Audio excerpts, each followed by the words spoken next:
अब एस्ट्रोलॉजी की दृष्टि से तो सुनने में अच्छा लगता है कि अगर किसी पर शनि की दशा है तो वो अगर हनुमान जी की सेवा करता है, उनकी स्तुति करता है, तो शनि भगवान नहीं व्यापेंगे। लेकिन जब हम इसको इंडियन इथॉस और उसके मर्म की विवेचना की दृष्टि से सुनते हैं तो दिल एकदम से मानता नहीं है, उसके पीछे जाने का मन करता है कि वाय सो, क्यों ऐसा है कि शनि हनुमान जी के भक्तों को क्यों बख्श रहा है? शिव भक्त ने क्या बुराई की?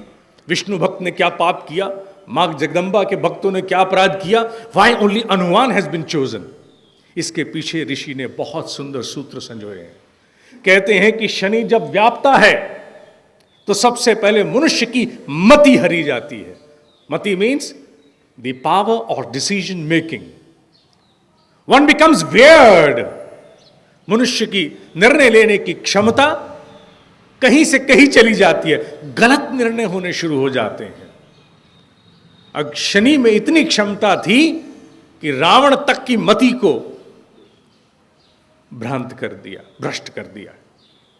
इतना प्रकांड विद्वान, इतना प्रकांड ज्ञानी, शनि का प्रकोप। क्या है शनि का प्रकोप? क्यों मति को अस्थिर करता है? अगर विवेचना करें तो पता लगता है any decision which is an outcome of N utter selfish motive, पूर्ण स्वार्थपरता और संकीर्णता से ग्रसित होकर के लिया गया निर्णय जब अहंकार और अभिमान को जागृत करता है तो मति भ्रष्ट हो जाती है, उससे निकले हुए निर्णय गलत हो जाते हैं। मनुष्य का रिस्पांस सिस्टम बिगड़ जाता है। कठिनाइयां तो बहुत लोगों पर आती हैं, जिन पर शनि का प्रकोप नहीं होता उनके मार्ग में भी कठिनाइयां आती हैं। ऐसा नहीं है कि कठिनाई मात्र शनि तक सीमित है, लेकिन ऐसा माना जाता है कि शनि के आगमन के बाद मनुष्य का रिस्पांस सिस्टम बिगड़ जाता है। वो कुछ का कुछ करने लगता है, कुछ का कुछ बोल जाता है, कुछ का कुछ हो जाता है। वही बात आती है तो हनुमान जी के भक्त को क्यों छोड़ा गया? In service to Ram Hanuman how and why. विवेचना बताती है कि राम की सेवा में हनुमान के पास कुछ गुण थे। वो कौन कौन से गुण थे?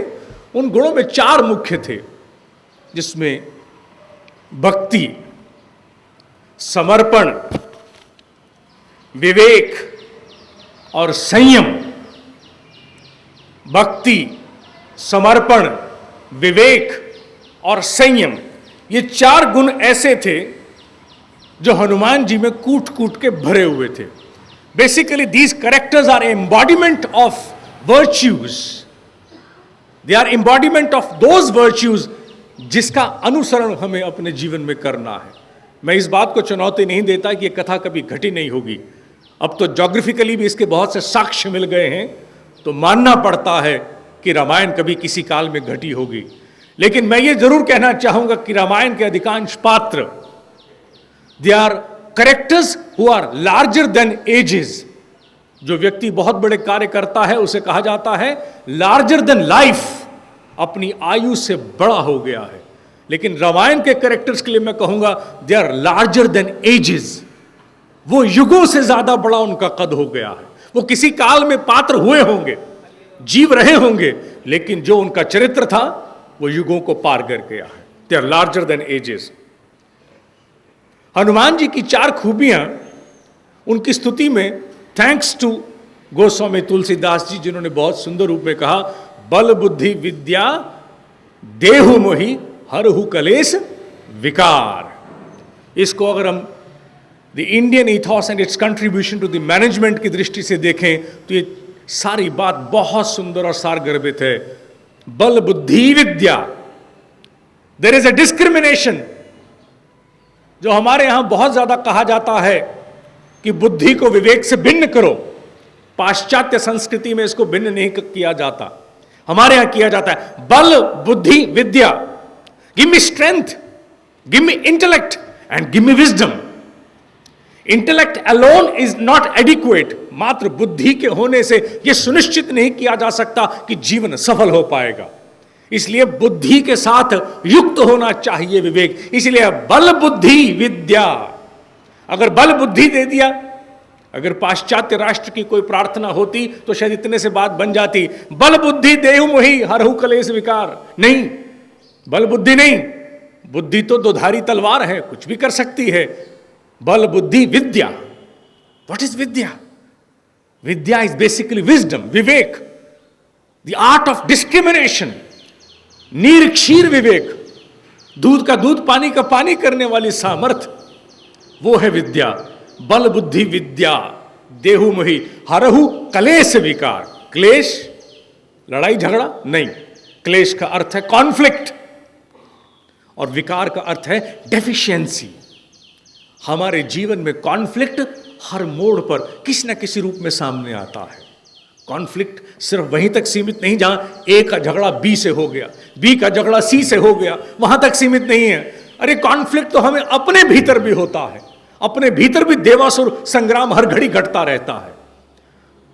जिसके पास, अब सोचने वाली बात है, यहां विचार आता है कि शनि क्यों नहीं व्यापता उस व्यक्ति को जो हनुमान का भक्त है। जिस व्यक्ति के सारे निर्णय विवेक पर आधारित होंगे के, जिस व्यक्ति में बुद्धि का विकास होगा, जिस व्यक्ति में बल होगा, शक्ति होगी, जो व्यक्ति डेफिशिएंसी से युक्त नहीं होगा, विकार रहित होगा, जिसमें कॉन्फ्लिक्ट नहीं होंगे, उसे शनि व्याप नहीं पाएगा। क्योंकि शनि करता क्या है? मनुष्य को संकीर्ण बनाता है। शनि करता क्या है? मनुष्य में अहंकार और अभिमान को लाता है। और हनुमान भक्त में समर्पण है, संयम है, रिस्ट्रेंट, सेवा है। जिस व्यक्ति में भाव होगा उसे शनि व्याप नहीं सकता, उसकी मति को प्रभावित नहीं कर सकता। इसलिए अगर ऋषि यह सूत्र देता है कि शनि के प्रकोप से बचने के लिए हनुमान की उपासना करो, तो उसका तात्पर्य मात्र यहां तक सीमित नहीं है कि मंदिर में खड़े होकर के simply and the game with 11 rupees, 11 रुपए की बूंदी के प्रसाद तक सीमित नहीं है। वो उसके तथ्य सा मर्म कहीं दूर तक जाता है। वो वहां जाता है जहां समर्पण चाहिए, वहां जाता है जहां सेल्फलेस मोटिव चाहिए।